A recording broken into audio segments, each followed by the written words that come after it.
Hello, everyone, and welcome to my third attempt of my first ever Raw post game report here for Cage Side Noise. Why I say this is my third one, because my producers kind of bother me a lot. The first time they didn't like my setting, the second time I didn't hold the camera the right way, so now I have a selfie stick, and I hate myself for even having a selfie stick. So hopefully they like my setting. It's my backyard. Yeah, Westchester County. I pay a lot of money in taxes to have that. Anyway, I thought Monday Night Raw was a solid show. This is the second episode of Monday Night Raw with Shane McMahon at the helm. Why is Shane McMahon at the helm? That's kind of why most of the haters. It makes no sense. He was supposed to be GM commissioner if he won the match with The Undertaker, but he lost, so he shouldn't be GM commissioner. But if anyone knows Vince McMahon, and he just said, why not? Let him do it. And Vince is that crazy, so why not let him do it? Forget about the stipulations. Forget about those little intangibles, meanwhile following storylines, because it's been a solid show. The Divas did fabulous. We finally got to see the debut of the Bullet Club. Too sweet, though they will never be able to do that. And we got to see some great wrestling. AJ Styles and Sami Zayn really tore it up.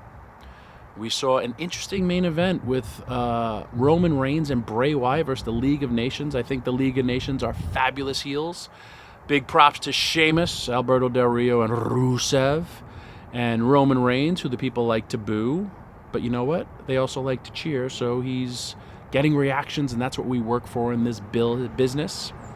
And Bray Wyatt and the Wyatts, kind of like baby faces now. To me, they are. This generation's Undertaker and Kane. Sorry, my selfie stick is going a little bit crazy. I've never held a selfie stick, nor do I ever want to. But for this show, I will. And I thought it was an interesting mix, and everyone did really well. Maybe at times the crowd was a little bit sitting on their hands. Not so appreciative, the LA crowd, which is shocking because it's a huge market. But it's very clear that they were into the main top stars and not so much the NXT talent, as well as some of the matches, but you should be, because everyone works super duper hard. Look forward to this tag team tournament.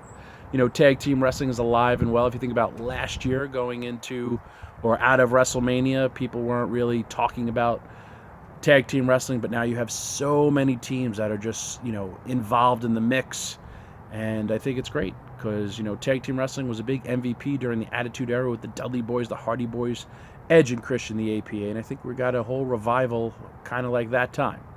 So this is my first ever post-Raw report. I hope you liked it.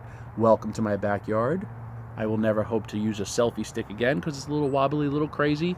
There's my koi pond. Yup.